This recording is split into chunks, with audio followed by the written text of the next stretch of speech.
So what we're going to talk about today is a book called The Sun is a Very Big Deal. And what we thought is we'd interview the sun. First of all, congratulations. You've been on fire lately. Well, not on fire exactly, but I do run pretty hot. I'm about 27 million degrees Fahrenheit. Woohoo! That's 15 million degrees Celsius at my core. Your rise to fame has been a long time coming.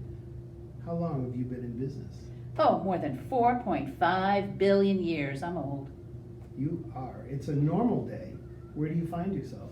Well, I'm at the center of the solar system, surrounded by my 8 planets and 5 dwarf planets. You have a lot of fans out there. Tell us something your fans might not know about you. Well, I'm technically a yellow dwarf star, but that doesn't mean I'm small.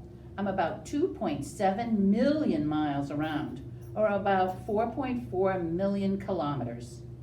Thanks for chatting with us. It's nice to meet a star who's so down to earth. Oh, shucks. Anything for the fans? Imagine that you're new to planet Earth. What would you do? How would you know about the planet? Well, here we are. Notes for Living on Planet Earth is a great book for learning everything you need to know to exist on Earth. This award-winning picture book is a perfect read aloud for parents, older siblings, and all of our young readers. This book is a beginner's guide to everything about our Earth and everything and everyone that lives there. It's beautifully illustrated and full of facts that will amaze you, and funny illustrations on every page, and there are a lot of hidden jokes inside the pages if you look close enough to find them. Here we are. Notes for Living on Planet Earth is a book that you will remember long after summer ends. This is A Big Moon Cake for a Little Star by Grace Lynn. This is a very special picture book about a little girl and her mom who bake a huge moon cake together, and then they hang it in the sky to dry.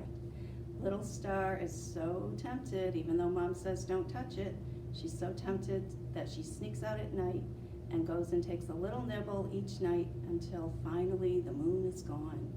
You see in the beautiful illustrations the phases of the moon, and you have to read the book to find out what happens after the moon is gone.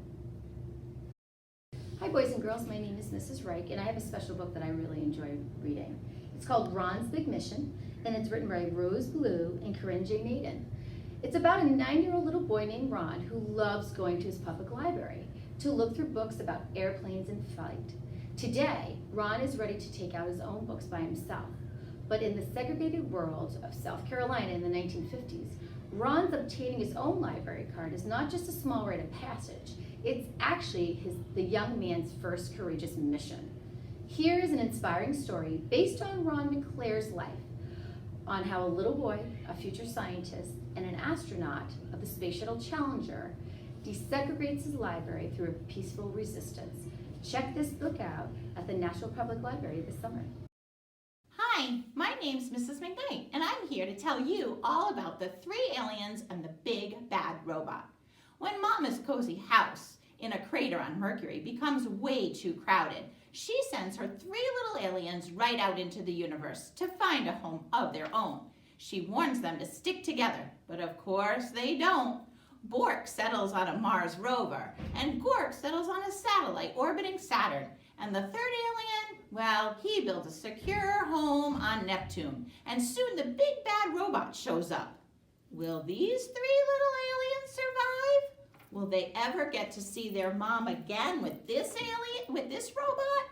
Well, to find out, you should read The 3 Little Aliens and the Big Bad Robot. Have you ever been late to school? Well, Baloney was, and he came up with this elaborate story, and you just have to read it and find out what he went through to get to school. And at the back of the book is a little surprise, because when you're done reading, you'll find out that you were speaking words you didn't even know you knew.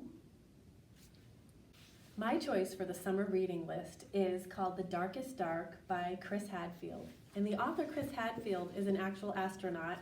He has been to space, and he wrote this book. And it's about a little boy whose name is also Chris, who is very afraid of the dark. Very afraid. And he's also very afraid of aliens. He thinks there's aliens in his bedroom, He has his parents check his bedroom every night, his bureau drawers, his closet, make sure there's no aliens. He is afraid whenever the lights get turned off.